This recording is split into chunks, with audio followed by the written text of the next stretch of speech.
الرحيم الحمد لله نحمده ونستعينه ونستغفره ونؤمن به ونتوكل عليه ونعوذ بالله من شرور أنفسنا ومن سيئات أعمالنا من يهده الله فلا مضل له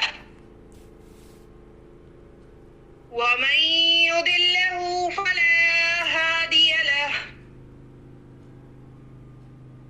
ونشهد أن لا إله إلا الله وحده لا شريك له ونشهد أن سيدنا محمدا عبده ورسوله أرسله بالهدى ودين الحق ليظهر على الدين كله وكفى بالله شهيدا خصوصا على أفضلهم وخاتم النبيين محمد الأمين وعلى آله وصحبه أجمعين فصلى الله عليه وسلم تسليما كثيرا فأعوذ بالله من الشيطان الرجيم بسم الله الرحمن الرحيم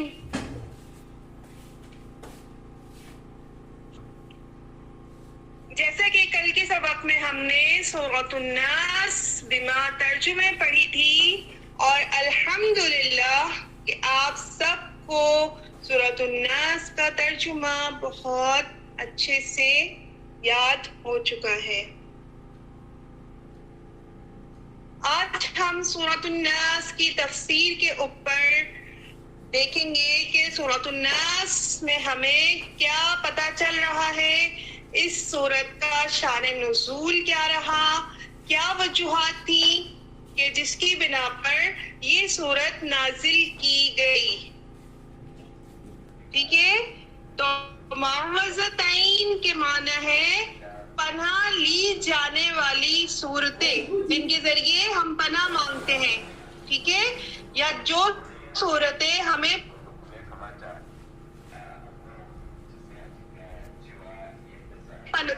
پناہ دیتی ہیں،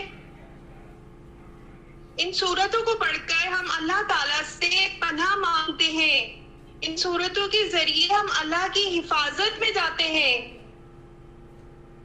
انسان اس دنیا میں اس وقت طرح طرح کی پریشانیوں میں گھرا ہوا ہے، اور ہم اچھے سے جانتے ہیں کہ بعض اوقات ہمیں باہر کی کوئی الجھنیں، باہر کی کوئی پریشانیاں، کوئی شیطانی وسوسے، کہیں بیماریاں ہیں، کہیں حسد ہے، کہیں نظر کا سامنا کرنا پڑ رہا ہے، کہیں جادو کا سامنا کرنا پڑ رہا ہے، تو یہ تمام چیزیں جو ہیں اس کے حفاظت کے لیے ہم کیا پڑھیں گے؟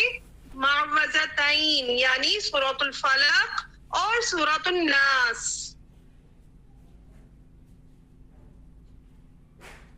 اب یہاں میں نے دیکھے جادو کا نام لیا، ٹھیک ہے، تو جادو جو ہے وہ بالکل برحق ہے۔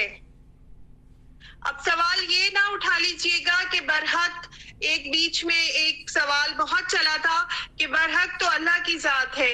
ٹھیک ہے، بے شک اللہ کی ذات برحق ہے، اس میں کوئی شک نہیں۔ اگر یہ لفظ ہم جادو کو سمجھانے کے لیے استعمال کرتے ہیں تو اس میں بھی کوئی مذائقہ نہیں آتا۔ ٹھیک ہے، اچھا، جادو جو ہے اثر رکھتا ہے اگر اس کو اسی طرح سے کیا جاتا ہے، ٹھیک ہے، لیکن کیا ہے کہ حرام ہے. جادو کرنا ایک حرام عمل ہے. اس کے ذریعے اپنے کام نکلوانا، کسی کو ایذا پہنچانا، یہ ایک حرام عمل ہے. لیکن بعض اوقات ہمیں ایسی مشکلات کا سامنا کرنا پڑتا ہے کہ جہاں پر ہمیں یقین ہو جاتا ہے کہ یہ عمل جو ہے اس حرام کام کی وجہ سے کیا جا رہا ہے، ٹھیک ہے، تو ہمیں اس کے لیے اپنی حفاظت کرنی چاہیے.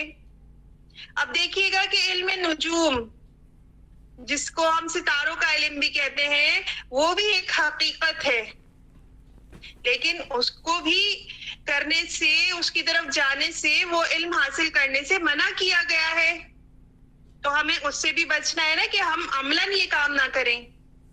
اسی طرح ہمارے ہاتھوں میں جو لکیریں ہیں، یہ لکیریں بھی ہمیں بہت کچھ بتاتی ہیں، لیکن آپ سب جانتے ہیں کہ ہاتھوں کی لکیروں کو پڑھنا یا پڑھوانا یہ بھی سختی سے منع ہے. تو یہ تمام کام اس لیے ذکر میں نے کیا کہ یہ سب کام علم کی حیثیت سے ایک اپنی حقیقت رکھتے ہیں، لیکن ان کو کرنے سے سختی سے منع کیا گیا ہے. لیکن المیہ یہ ہے کہ ہمیں بعض اوقات اس جادو جیسے حرام کام کا سامنا کرنا پڑ جاتا ہے. اب ان تمام شر کے کام، ٹھیک ہے، جیسے کہ میں نے بتایا کہ کہیں حسد ہے، کہیں نظر ہے، ان تمام شر کے کاموں سے اگر ہم اللہ کی پناہ مانگتے ہیں، اللہ کی حفاظت میں جانا چاہتے ہیں، تو ہمیں کیا پڑھنا ہے؟ سورۃ الناس اور سورۃ الفلق. ٹھیک ہے، تو سورۃ الناس اور سورۃ الفلق جو ہے اب آہستہ آہستہ آپ کے سامنے کلیئر ہوتا جا رہا ہے کہ یہ ہمارے لیے کس کس طرح سے کارآمد ہے. رسول اللہ صلی اللہ علیہ وسلم جنوں اور انسانوں کی نظر بد سے حفاظت کے لیے کچھ کلمات پڑھا کرتے تھے. کچھ دعائی کلمات ایسے تھے جو ہمارے پیارے نبی صلی اللہ علیہ وسلم کا معمول رہا، ٹھیک ہے. لیکن جیسے ہی یہ صورتیں، یعنی یہ دونوں صورتیں سورۃ الفلق اور سورۃ الناس نازل ہوئیں، تو ہمارے پیارے نبی صلی اللہ علیہ وسلم نے ان صورتوں کو پڑھنے کا معمول بنایا، اور جو پہلے اپنے کلمات ادا کرتے تھے ان کو چھوڑ دیا. کیوں چھوڑ دیا؟ کہ یہ دونوں صورتیں اتنی جامع ہیں کہ ہر چیز سے، یہاں تک کہ وہم سے، شک سے، شر سے، بیماری سے، نظر سے یا دشمن کے خوف سے بھی حفاظت کرتی ہیں. ایک واقعہ میں آپ کے سامنے رکھتی ہوں. نبی کریم صلی اللہ علیہ وسلم کو ایک بار بچھو نے کاٹ لیا. تو بچھو کا کاٹا جو ہے بہت تکلیف دہ ہوتا ہے، بہت زہریلا ہوتا ہے. تو آپ صلی اللہ علیہ وسلم نے پانی میں نمک ملا کر لگانا شروع کیا، مطلب جو کٹا ہوا حصہ تھا جہاں کاٹا تھا ادھر وہ پانی جو ہے نمک ملا پانی لگانا شروع کیا، اور ساتھ ساتھ یہ دونوں صورتیں یعنی سورۃ الفلق اور سورۃ الناس پڑھتے رہے، اور یہاں تک کہ آپ بالکل ٹھیک ہو گئے اور وہ تکلیف کی جاتی رہی. تو ان صورتوں کو کثرت سے پڑھنا ہے، ٹھیک ہے، اور تمام معاملات جیسے کہ میں نے اوپر بیان کیے ان سب سے حفاظت کے لیے یہ صورتیں آپ کے معمول کا حصہ ہونے چاہیے. صبح جب آپ اٹھتے ہیں اس وقت آپ پڑھیں، جب دن ڈھلنے لگتا ہے شام کا وقت ہے اس وقت پڑھیں، یا رات میں سونے سے پہلے آپ پڑھیں، ٹھیک ہے. اسی طرح سے اپنے بچوں کو بھی یاد کرائیے. اس کا سب سے بڑا بینیفٹ جو عام طور پر ایک چھوٹا سا میں اس کا فائدہ بتاتی ہوں کہ اگر آپ بیمار ہیں تو اللہ تعالیٰ اس سورت کے پڑھنے سے آپ کو شفا عطا کرے گا، اور اگر آپ تندرست ہیں تو پھر ہر طرح کی بیماری سے آپ کی حفاظت بھی فرمائے گا۔ اب چلتے ہیں ہم اس سورت کے شان نزول کی طرف، یعنی وجہ نزول کی طرف، کہ اتنی جامع سورت جب اتری ہے تو کیا واقعات رہے تھے کہ جس کی وجہ سے یہ سورتیں نازل کی گئیں۔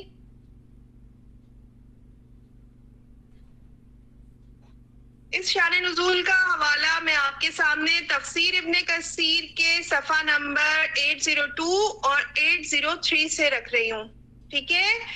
حضرت ابن عباس رضی اللہ تعالیٰ عنہ اور حضرت عائشہ رضی اللہ تعالیٰ عنہما سے مروی ہے کہ یہود کا ایک بچہ، یہودی بچے ہوتے ہیں نا، یہود کا ایک بچہ نبی کریم صلی اللہ علیہ وسلم کی خدمت کیا کرتا تھا، مطلب ان کے پاس آتا تھا، اور جو ہے ویسے وہ یہودی تھا لیکن ہمارے پیارے نبی کی خدمت میں آتا تھا، ان کے یا تو محبت میں کوئی کام کرتا ہوگا، ان کے ساتھ وقت گزارتا تھا، ٹھیک ہے۔ تو اس بچے کو کیا کیا، یہودیوں کی ایک جماعت نے بہلا پھسکا کر سکھا کر آپ صلی اللہ علیہ وسلم کے چند بال اور آپ کی کنگھی، کنگا جیسے ہم کرتے ہیں اس کے چند دندانے، ٹھیک ہے، جیسے ہمارے کنگے کے اندر ہوتے ہیں نا دندانے، تو ہمارے پیارے نبی صلی اللہ علیہ وسلم کے استعمال میں جو کنگا وہ یوز کرتے تھے اس کے چند دندانے اور بال منگوا لیے، اور پھر ان کے ذریعے ہمارے پیارے نبی صلی اللہ علیہ وسلم پر جادو کیا۔ اور اس کام میں زیادہ تر کوشش کس کی تھی، مطلب کس کا یہ سارا پلان تھا، لبید بن عاصم جو ایک یہودی تھا۔ پھر اس نے کیا کیا، جادو کرنے کے بعد دوران نامی کنویں میں جو بنو زریق کا تھا، ٹھیک ہے، یہاں پر پوری ڈیٹیل بتا دی گئی ہے کہ یہ بندہ کون تھا، لبید بن عاصم، جس نے یہ جادو کا عمل کروایا، اور پھر دوران نامی کنواں جو بنو زریق تھا اس میں ڈال دیا۔ بس حضور صلی اللہ علیہ وسلم بیمار ہو گئے، یہاں تک کہ ان کے سر کے بال جھڑنے لگے، اور آپ صلی اللہ علیہ وسلم کو یہ گمان ہوتا تھا کہ آپ ازواج مطہرات کے پاس سے ہو کر آ گئے، مطلب ان کی جو دن تھے کہ آج اس والی جو ہے نا اپنی وائف کے پاس جانا ہے، اپنی بیوی کے پاس جانا ہے، تو وہ یہ سوچتے تھے کہ میں وہاں سے ہو کر آ چکا ہوں، حالانکہ وہ گئے بھی نہیں ہوتے تھے، یہاں تک کہ اتنا جو ہے جادو کا اثر ہونا شروع ہو گیا تھا۔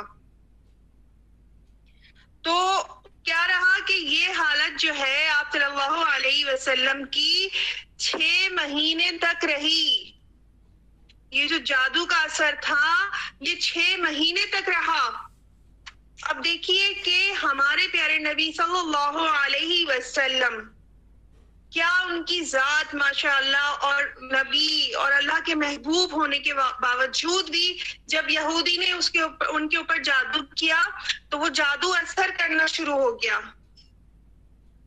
حضرت سفیان رضی اللہ تعالیٰ عنہ فرماتے ہیں کہ یہی سب سے بڑا جادو کا اثر ہے کہ جب انسان کچھ کام نہ کرنے کا ارادہ کیا اور وہ یہ سوچے کہ یہ میں کر چکا ہوں، یعنی دماغ تک جو ہے اثر انداز ہو چکا ہے، تو یہی سب سے بڑا جادو کا اثر ہوتا ہے۔ تو حضرت عائشہ رضی اللہ تعالیٰ عنہما فرماتی ہیں کہ ایک دن حضور صلی اللہ علیہ وسلم فرمانے لگے کہ میں نے اپنے رب سے پوچھا، اور میں نے اپنی طبیعت کے بارے میں اپنے رب سے پوچھا، اور میرے پروردگار نے بتا دیا۔ کس طرح بتایا کہ 2 فرشتے آئے، انسانی شکل میں 2 فرشتے آئے، اور ایک جو ہے ہمارے پیارے نبی صلی اللہ علیہ وسلم کے سرہانے کی طرف کھڑا ہوا، اور جو دوسرا شخص تھا جو فرشتہ تھا وہ جو ہے ان کے پیروں کی طرف کھڑا ہو گیا، ٹھیک ہے۔ اب جو ہے یہ دونوں جو شخص ہیں یعنی جو فرشتے ہیں انسانی حلیے میں، تو وہ کیا کریں، اب آپس میں بات کریں گے، ٹھیک ہے۔ تو جو سرحانے کی طرف کھڑا ہوا تھا وہ شخص پوچھتا ہے کہ ان کا کیا حال ہے، ان کا یعنی ہمارے پیارے نبی صلی اللہ علیہ وسلم کا کیا حال ہے؟ دوسرے نے کہا ان پر جادو کیا گیا ہے۔ پوچھا کس نے جادو کیا؟ کہا لبید بن عاصم جو بنو زریق کے قبیلے کا ہے اور یہودی کا حلیف ہے، یعنی یہودیوں کا دوست ہے اور منافق شخص ہے۔ اب اس سے یہ پتہ چل رہا ہے کہ منافق کی بات آ رہی ہے تو وہ جو ہے ہمارے پیارے نبی کے جب سامنے ہوتا ہوگا تو وہ دھوکہ دہی سے بات کرتا ہوگا کہ جیسے کہ وہ ان کے ساتھ ہے، اور جب اصل میں تو وہ یہودیوں کا ساتھ دے رہا تھا، یعنی اندر سے وہ یہودی تھا۔ پھر سرہانے والے شخص نے کہا کہ کس چیز میں ہے؟ کہا تر کھجور کے درخت کی چھال میں ہے اور پتھر کی چٹان کے پاس جو دوران کنواں ہے اس کے اندر ڈالا گیا ہے۔ یعنی پوری ڈیٹیل جو ہے ان فرشتوں نے ہمارے پیارے نبی صلی اللہ علیہ وسلم کو دے دی۔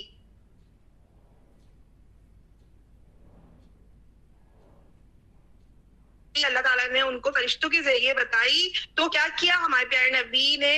وہ سارا سامان نکلوایا، اور آگے بتایا جا رہا ہے کہ اس کا پانی ایسا تھا گویا مہندی کا گدلا پانی ہو، جیسے مہندی گھولتے نا ہلکی ہلکی سی، تو وہ پانی کیسا ہوتا ہے گدلا گدلا سا، تو وہ پانی اس طرح کا تھا اس کنویں کا جب نکالا تو۔ اور اس کے پاس جو کھجوروں کے درخت تھے تو ان کی جو سرے تھے نا، جو ٹہنیاں ہوتی ہیں، وہ کس طرح کی تھی؟ شیطانوں کے سر جیسی۔ مطلب پوری جگہ اتنی جو ہے نا خراب قسم کا تاثر اس سے ملا کہ وہ پانی اتنا گندا، اور جو درختوں کی ٹہنیاں تھیں وہ کس طرح کی نظر آ رہی ہیں؟ شیطانوں کے سروں جیسی۔ تو پھر کہا گیا کہ یا رسول اللہ ان سے بدلہ لینا چاہیے۔ اب یہ بات ثابت ہو چکی ہے کہ جادو کرا گیا، اور جس طرح سے جادو کیا گیا تو وہ سامان بھی نکال لیا۔ اب جو ہے ریٹرن میں صحابہ کرام نے ان سے کہا کہ اس بندے سے جو ہے نا بدلہ لینا چاہیے۔ تو سنیے گا کہ ہمارے پیارے نبی صلی اللہ علیہ وسلم نے کیا جواب دیا۔ آپ صلی اللہ علیہ وسلم نے فرمایا الحمدللہ، اللہ تعالیٰ نے مجھے تو شفا دے دی ہے اور میں لوگوں میں برائی پھیلانا پسند نہیں کرتا۔ اب دیکھیں کہ جب ہمارے پیارے نبی کو پتا چل گیا بندہ کون ہے، جادو کس طرح کیا ہوا ہے، کنفرم بات ہو گئی، طبیعت بھی اتنی خراب رہی، تو ریٹرن میں کیا کیا انہوں نے کہ جو ہے میں ٹھیک ہو چکا ہوں، اللہ نے مجھے شفا دے دی ہے، اب میں اس کا ریٹرن یہ نہیں کروں گا کہ اس سے بدلہ لوں، میں لوگوں میں جو ہے برائی پھیلانا پسند نہیں کرتا۔ اور ایک اور روایت کے مطابق حضرت عائشہ رضی اللہ تعالیٰ عنہما سے ہی جو مروی ہے کہ فرشتوں کے ذریعے آپ صلی اللہ علیہ وسلم کو اس تمام حال کا علم ہو گیا، اور آپ صلی اللہ علیہ وسلم نے حضرت علی رضی اللہ تعالیٰ عنہ کو اور حضرت زبیر اور حضرت عمار بن یاسر رضی اللہ تعالیٰ عنہ کو بھیج کر کنویں میں سے وہ سب چیزیں نکلوائیں۔ ان میں ایک تانت تھی جس میں 12 گرہیں لگی ہوئی تھی، اور ہر گرہ پر ایک سوئی چبھی ہوئی تھی۔ پھر اللہ تعالیٰ نے یہ دونوں صورتیں یعنی معوذتین جو ہے نازل فرمائی، اور آپ صلی اللہ علیہ وسلم ایک ایک آیت پڑھتے جاتے، اور وہ جو ایک ایک گرہ لگی ہوئی تھی وہ خود بخود کھلتی چلی جاتی۔ جب یہ دونوں صورتیں پوری ہو گئی، دونوں صورتیں یعنی سورۃ الناس اور سورۃ الفلق، ان دونوں کی جب آیتیں ملاتے ہیں نا، ایک میں ہے سورۃ الناس میں 6 آیات اور سورۃ الفلق میں 5 آیات، جب ان کو ہم ملاتے ہیں تو کتنی آیات بنی؟ 11، اور گراہیں بھی کتنی تھی؟ 11۔ تو جب دونوں صورتوں کی ایک ایک آیت انہوں نے پڑھ لی تو تمام 11 گراہیں جو لگی ہوئی تھی وہ کھل چکی تھی۔ ٹھیک ہے، اب کیا ہوا کہ جیسے گرہ کھلی تو ہمارے پیارے نبی صلی اللہ علیہ وسلم بالکل شفا یاب ہو گئے۔ اب یہ واقعہ آپ ذرا ذہن میں بٹھائیے اور یہ دیکھیے کہ جب ہمارے پیارے نبی کے اوپر جادو ہو سکتا ہے تو کیا اگر کوئی شیاطین قسم کے لوگ یہ عمل کرواتے ہیں تو کیا ہم پر یہ نہیں ہو سکتا؟ بالکل ہو سکتا ہے. اور سمجھنے کی بات کیا ہے کہ ہمارے پیارے نبی صلی اللہ علیہ وسلم اللہ کے محبوب ترین بندے، اللہ تعالیٰ نے ان کے علاج کے لیے، اس جادو کے توڑ کے لیے یہ دونوں صورتیں نازل فرمائیں. تو یاد رکھیے گا یہ دونوں صورتیں اپنے اندر ایک جامع علاج ہے، جادو کے لیے بھی، ہر قسم کے شر کے لیے بھی. تو آپ سب کا بھی یقین کامل ہونا چاہیے کہ یہ صورتیں ہمارے لیے کتنی ضروری ہیں. اچھا، یہ جو واقعہ میں نے آپ کے سامنے رکھا، جو شان نزول رکھا، تو یہ آپ کو میں احادیث کا نمبر نوٹ ڈاؤن کیجیے تاکہ آپ بعد میں اس کو خود بھی پڑھیں اور آپ ذہن کی بھی کریں، اور اگر آپ لکھنا چاہیں آپ اس کو لکھ بھی سکتی ہیں. صحیح مسلم حدیث نمبر 1892. صحیح مسلم حدیث نمبر 1892.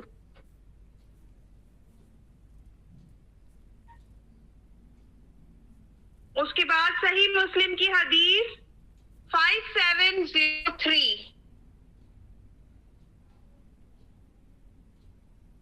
5703. اور پھر صحیح بخاری کی حدیث 5763. 5763. یہ تمام واقعہ آپ کو ان حدیث میں ملے گا. اب ہم چلتے ہیں آیت کے ترجمے اور تھوڑی سی وضاحت کی طرف.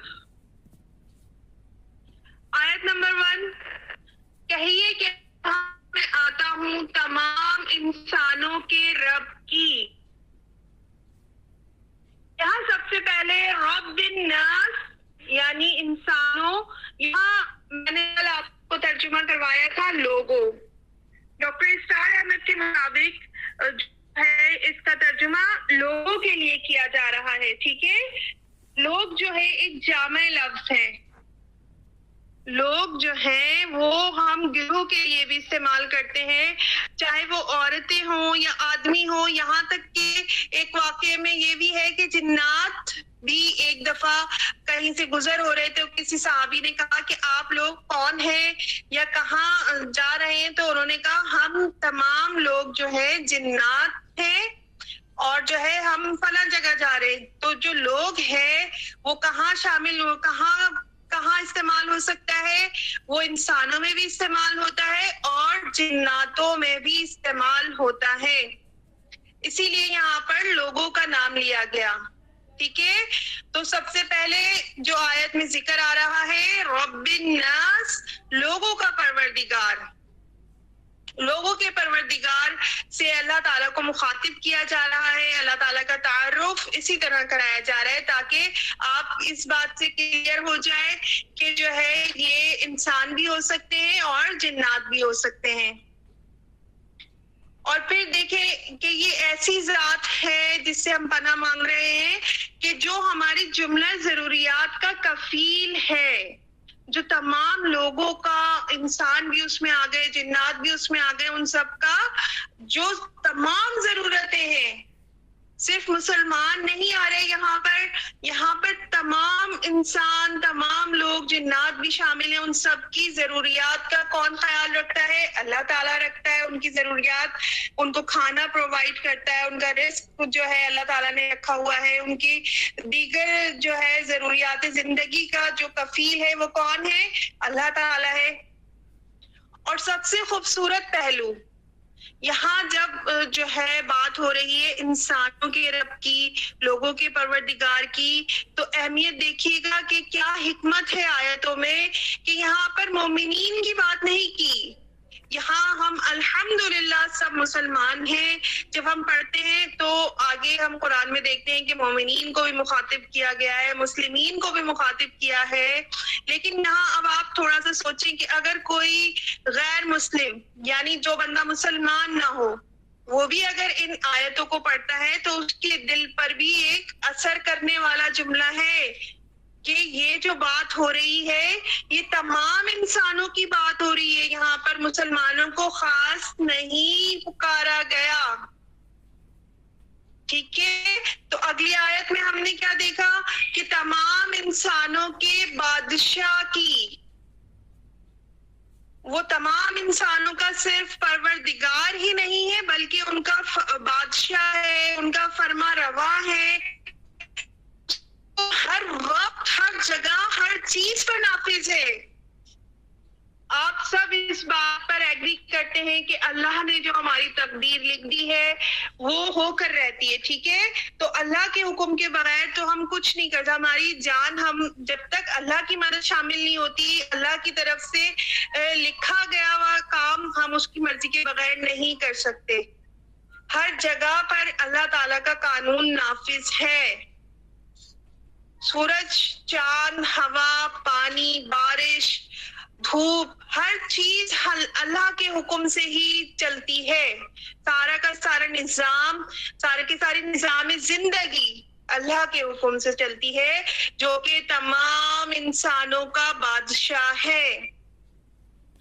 اسی طرح ہم دیکھتے ہیں آیت نمبر 3 کا ترجمہ تمام انسانوں کے معبود کی.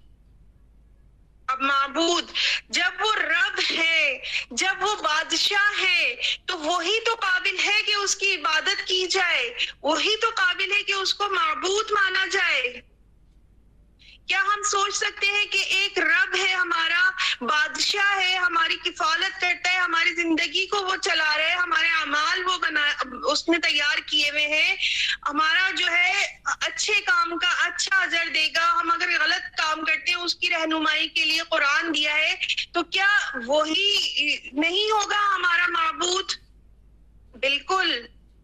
تو جو رب ہے, جو بادشاہ ہے, وہی ہمارا معبود ہے, اسی کی ہم عبادت کرتے ہیں, اسی کے پاس سارے اختیارات ہیں. تو وہی ان تمام شر سے, ان تمام تکلیفوں سے, ان تمام وسوسوں سے ہماری حفاظت کرنے والا ہے. اب ہم دیکھتے ہیں سورۃ المؤمنین, ان تینوں آیات کو میں ایک جگہ لا کے آپ کو دکھاتی ہوں کہ قرآن میں ایک ہی آیت میں ان تینوں آیتوں کا کیسے مفہوم بنایا. سورۃ المؤمنین آیت نمبر 116, مؤمنون آیت نمبر 116. ترجمہ, اللہ تعالیٰ سچا بادشاہ ہے, وہ بڑی بلندی والا ہے, اس کے سوا کوئی معبود نہیں, وہی بزرگ عرش کا مالک ہے. اب میں اس کی عربی پڑھتی ہوں, ذرا آپ غور کیجیے گا. فتعالی اللہ الملک الحق لا الہ الا ہو رب العرش الکریم. ہم نے کیا دیکھا؟ ملک الحق. ہم نے پڑھا ملک الناس. پھر ہم نے اس آیت میں دیکھا لا الہ الا ہو, تو ہم نے کیا پڑھا؟ الہ الناس. پھر ہم نے پڑھا رب العرش الکریم. پھر ہم نے پڑھا رب الناس. تو ہم اس ایک آیت میں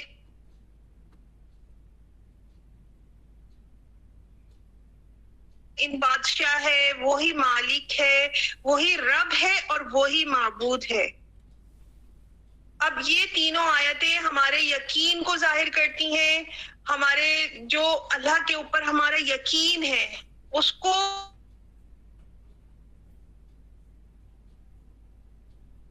جو ہے وہ ہر چیز پر قادر ہے. صرف الفاظ سے نہیں, ہمارے دل میں یہ بات ہونی چاہیے. اتنا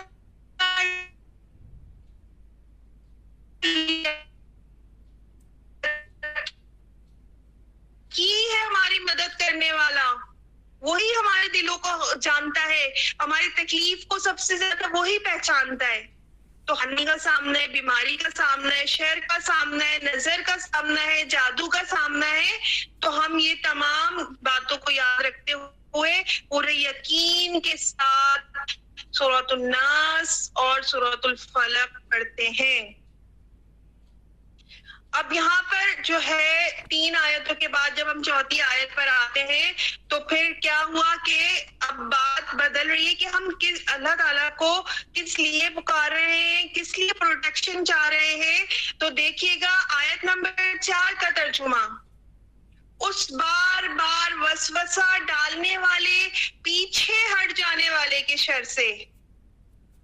اب یہ وسوسہ کون ڈال رہا ہے, اس کی وضاحت دیکھیے گا کہ شیطان کے وسوسہ اندازی کا طریقہ کار یہ ہے کہ وہ لگاتار اپنی کوششوں میں لگا رہتا ہے کہ وہ انسان کو کسی بھی طرح سے گمراہ کر دے. جب وہ تھک جاتا ہے, کیونکہ ہمارے اندر جو ہے دونوں عنصر موجود ہوتے ہیں, ہمارے پاس اچھائی کا عنصر بھی ہے اور ہمارے اندر برائی کا عنصر بھی, اور یہ حقیقت ہے. جب ہم ایک چیز کو دیکھتے ہیں کہ یہ اچھا عمل ہے, ہم سوچ میں پڑ جاتے ہیں کریں یا نہیں کریں. جہاں یہ چیز آئی, جہاں ہم نے اتنی مہلت دی, وہیں شیطان کو یہ ٹائم مل گیا, یہ وقت مل گیا کہ وہ ہمارے دل میں وسوسہ ڈالنا شروع کر دے. تو وہ جیسے ہی اپنی کوششیں اسٹارٹ کرتا ہے اور دیکھتا ہے کہ یہ جو ہے ابھی کشمکش کا شکار ہو رہا ہے کہ نہیں مجھے کرنا نہیں چاہیے, یہ غلط ہو جائے گا, تو وہ تھوڑا کیا کرتا ہے, پیچھے ہٹ جاتا ہے. وہ پیچھے کس لیے ہٹتا ہے کہ کہیں میں بار بار کرتا رہوں اور یہ جو اس کی اچھائی والا عنصر باہر آ رہا ہے, کہیں ایک دم سے کوئی دعا نہ پڑھ لے, کہیں یہ لاہور نہ پڑھ لے جو میں بالکل ہی چلا جاؤں. تو وہ اپنے آپ کو بچانے کے لیے پیچھے ہٹتا ہے, اور پھر جب دیکھتا ہے کہ یہ دوبارہ کمزور پڑ گیا ہے تو پھر دوبارہ سے حملہ آور ہوتا ہے. ٹھیک ہے, تو یہ ایک شیطان کا جو ہے طریقہ کار ہے, وہ کس طرح سے اپنا وسوسہ ڈالنے کا عمل کرتا ہے. ٹھیک ہے, تو اس آیت میں اس کو واضح کر دیا کہ اس بار بار وسوسہ ڈالنے والے اور پیچھے ہٹ جانے والے کے شر سے. اسی طرح آگے اس کو اور کھول کر بیان کیا کہ جو لوگوں کے سینے میں وسوسہ اندازی کرتا ہے. اب لوگوں کے سینے میں یعنی جو دل میں ہم سوچ رہے ہیں, جو ہمارا خیال آ رہا ہے, جیسے میں نے ابھی کہا کوئی جھوٹ ہمیں پتا ہے یا سچ بات ہمیں پتا ہے, تو ہم سچ بات کرنے سے پیچھے ہٹ جاتے, اپنا دفاع چاہتے ہیں کہ کہیں ایسا نہ ہو کہ جو ہے نا ہمیں سننے کو مل جائے, یا ہمیں جو بات صحیح ہے ہم اس کو نہیں بتائیں, ہم نہیں بیان کریں. تو ہم اس کشمکش میں جب ہوتے ہیں نا تو شیطان اس وقت حملہ آور ہوتا ہے. ٹھیک ہے نا, تو ہمیشہ ہمیں اچھے کام کو جلدی کرنا چاہیے, شیطان کو مہلت نہیں دینی چاہیے. اب لاسٹ میں جو ہے پوری حجت بنا دی ہے اللہ تعالیٰ کے آگے, ہم نے اپنی پوری درخواست رکھ دی ہے کہ خواہ وہ جنوں میں سے ہو یا انسانوں میں سے. اب یہاں پر کیا ہے, ہمارے ذہن میں کیا بات ہے کہ شیاطین جو ہے, وہ جو شیطان ہے وہ تو جن ہے, وہ ابلیس ہے. ٹھیک ہے نا, اب یہاں انسانوں کی بات کیوں آ رہی ہے؟ تو یاد رکھیے گا کہ شیطان جو ہے ایک جو ہے فیلنگز ہے. ٹھیک ہے, شیطانی ایک سوچ ہے جو جنات میں سے بھی ہے اور انسانوں میں سے بھی ہے. ہمارے ارد گرد ایسے انسان بھی ہوتے ہیں جو شر پھیلاتے ہیں, ٹھیک ہے, جو نیگیٹیوٹی کی طرف زیادہ جاتے ہیں. تو یہاں ہم اس آیت میں ان لوگوں سے بھی پناہ مانگ رہے ہیں. ٹھیک ہے, اب جیسے کہ کسی کے دل میں حسد ہے, بغض ہے, ہم نہیں جانتے, لیکن یہاں ہم کیا کریں, اللہ کے آگے ہم نے تو درخواست رکھ دی ہے, ہم نے تو صبح بھی رکھ دی, ہم تو شام میں بھی رکھ رہے ہیں, ہم رات میں بھی رکھ رہے ہیں. تو ہم جنات سے بھی پناہ مانگ رہے ہیں جو شر پھیلاتے ہیں, اور انسانوں سے بھی پناہ مانگ رہے ہیں. تو آگے دیکھتے ہیں کہ انسان کے دل و دماغ پر شیطانی وسوسہ کس طرح سے اثر انداز ہوتا ہے. اس کی وضاحت جو ہے حضور صلی اللہ علیہ وسلم کے اس فرمان سے ملتی ہے. صحیح بخاری کی حدیث نمبر 2035 2035. شیطان خون کی طرح انسان کے بدن میں دوڑتا ہے. شیطان جو ہوتا ہے جس طرح خون ہمارے جسم میں گردش کر رہا ہے، شیطان بھی ہمارے جسم میں گردش کرتا ہے. گویا شیطان نفس انسانی کے اندر موجود جو ہے حیوانی شہوت یا جو ہمارے اندر کی نیگیٹیوٹی ہے، میں نے بتایا نا، شر ہر انسان کے اندر موجود ہوتا ہے. ہم اپنی تعلیمات کے ذریعے اس کو کم کر سکتے ہیں، لیکن اگر ہم یہ نہیں کر رہے تو ہمارے اندر وہ موجود رہتا ہے. حضور صلی اللہ علیہ وسلم کے فرمان کے مطابق کہ شیطان کیا کرتا ہے، اپنی تھوتنی سمجھتے ہیں؟ تھوتنی سے مطلب جو ہے منہ ہوتا ہے، ہونٹ ہوتے ہیں، اپنی تھوڑی ہوتی ہے، لیکن یہ جو الفاظ ہیں یہ ایک بہت گیا گزرا الفاظ ہوتا ہے. ٹھیک ہے، یہ عام گفتگو کا حصہ نہیں ہوتا، یہ مہذب نہیں مانا جاتا. لیکن شیطان جو ہے، شیطان لعین کے لیے کوئی مہذب الفاظ تو ہم استعمال نہیں کریں گے.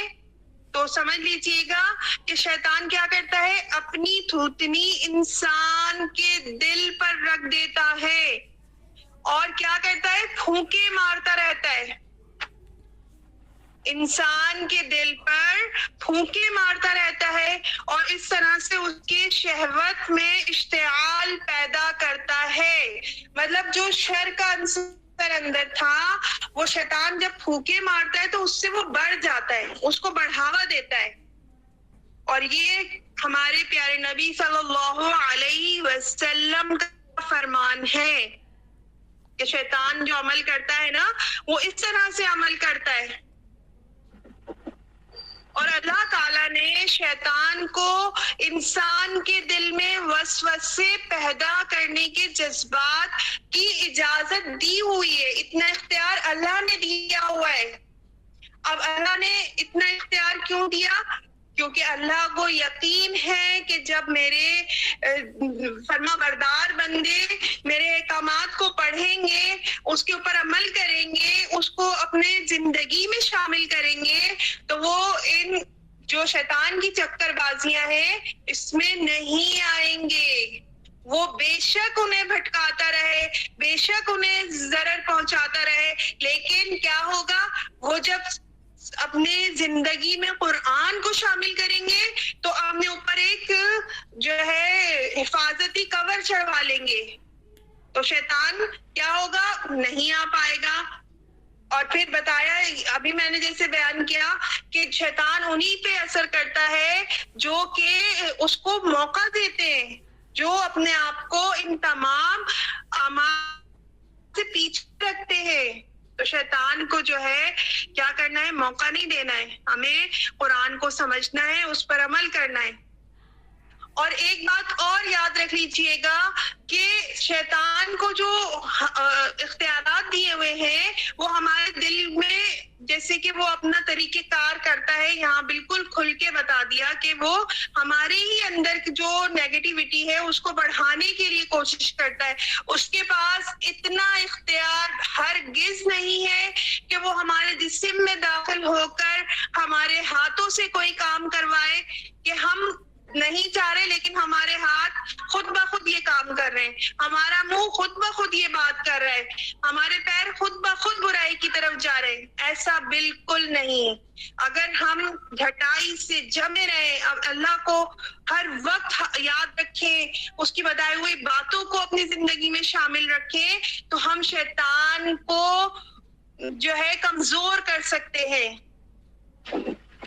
لیکن کیا ہوتا ہے کہ نفس انسانی جو ہے بعض اوقات شیطان کے بہکاوے میں آ کر جو انسان ہوتا ہے اس کا جو انسان ہوتا ہے وہ شیطان کا نمائندہ بن جاتا ہے. اور پھر بعد میں کیا ہوتا ہے، جب وہ کرتا رہتا ہے، اب شیطانی کام میں نا مزہ بہت ہے، مزہ بہت، وہ اس کو بہت اچھا کر کے دکھا رہا ہوتا ہے، اس کو تسلی دے رہا ہوتا ہے کہ بہت اچھا ہو گیا, یہ تو میں نے بڑا اچھا کر لیا. جیسے کوئی چوری کر رہا ہے, اس کے پاس بغیر کچھ کیے ہاتھ میں مال آ گیا, پیسے آ گئے, کوئی بھی چیز آ گئی, یا کسی نے آپ کو تکلیف دی اور آپ ریٹرن میں نہیں, تم بدلہ لو, تمہیں تو بدلہ لینا چاہیے. پھر کیا ہوتا ہے جب آپ دوسرے کو بدلے میں تکلیف پہنچاتے ہیں تو اندر آپ کو بڑی اچھی شاباشی مل رہی تھی, بہت اچھا کام کیا. لیکن اگر آپ جائزہ لیں تو کیا ہوا, یہ تو آپ نے بہت ہی غلط کام کر دیا. جب ہمارے پیارے نبی نے اپنے اوپر جادو کرنے والے کو کچھ نہیں کہا, اور کیا کہا کہ میں برائی پھیلانا پسند نہیں کرتا, تو ہمیں یہ بات یاد رکھنی ہے کہ ہمیں ہر جگہ اپنے آپ کو چلنا ہے.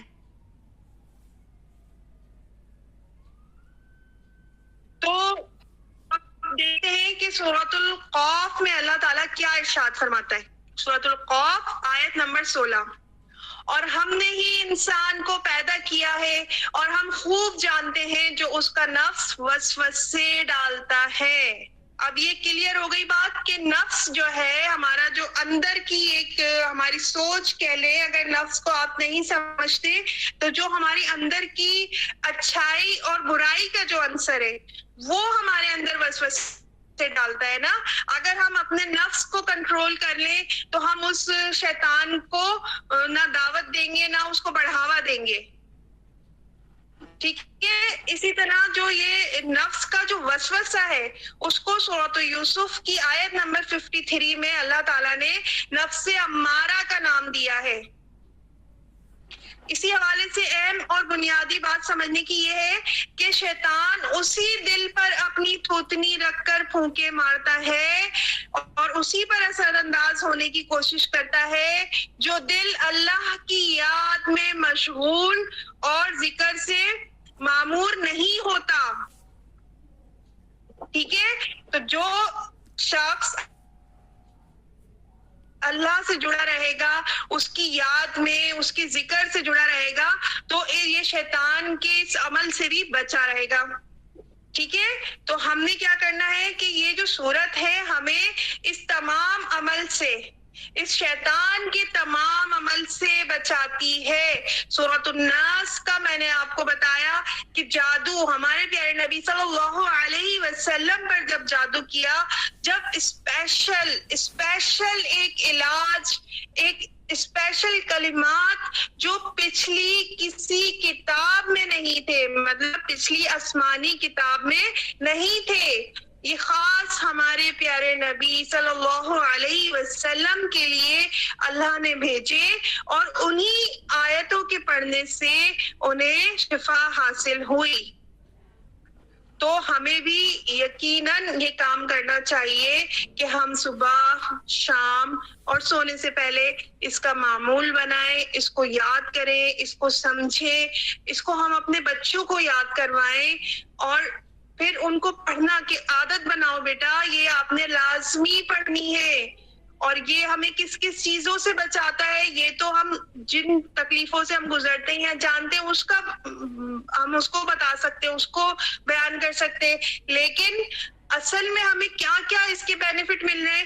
جب شیطان ہی ہم سے دور رہے گا تو ہم ہمیشہ کیا کریں گے, اچھائی کی طرف رہیں گے, ہم گناہ سے بچتے رہیں گے. جب ہم گناہ سے بچیں گے تو اللہ کی طرف سے بھی ہمیں اسی حساب سے اجر و ثواب ملے گا نا. اب یہاں پر ہماری جو وضاحت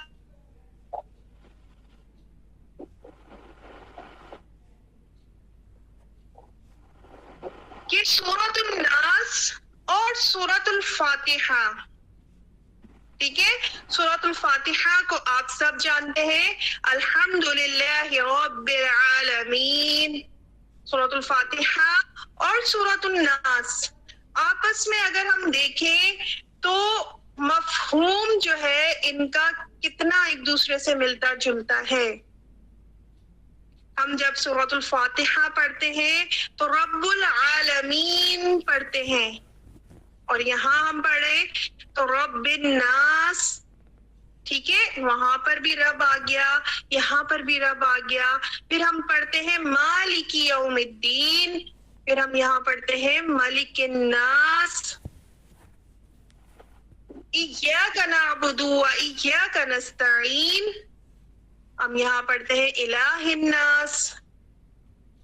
پھر جب ہم کہتے ہیں اہدنا الصراط المستقیم صراط الذین انعمت علیہم غیر المغضوب علیہم ولا الضالین، ہمیں سیدھی اور سچی راہ دکھانا، ان لوگوں کی راہ جن پر تو نے انعام کیا، ان کی نہیں جن پر غضب کیا گیا اور وہ گمراہ ہوئے. اب ہم یہاں پر کیا کہہ رہے ہیں؟ ہمیں ایسے لوگوں سے بچا لینا اللہ جو وسوسہ ڈالتے ہیں، جو پیچھے ہٹ جاتے ہیں، جو لوگوں کے سینوں میں وسوسہ ڈالتے ہیں، خواہ وہ جنات میں سے ہوں یا انسانوں میں سے. تو غور کرنے کے لیے اللہ نے بہت بہت آسان کیا ہے قرآن کو. ہمیں چاہیے کہ ہم قرآن سے لو لگائیں، جو جو ہم سیکھتے جائیں اس کو ہم عملاً اپنی زندگی میں شامل کریں. جزاکم اللہ خیرا کثیرا واحسن الدنیا والآخرہ.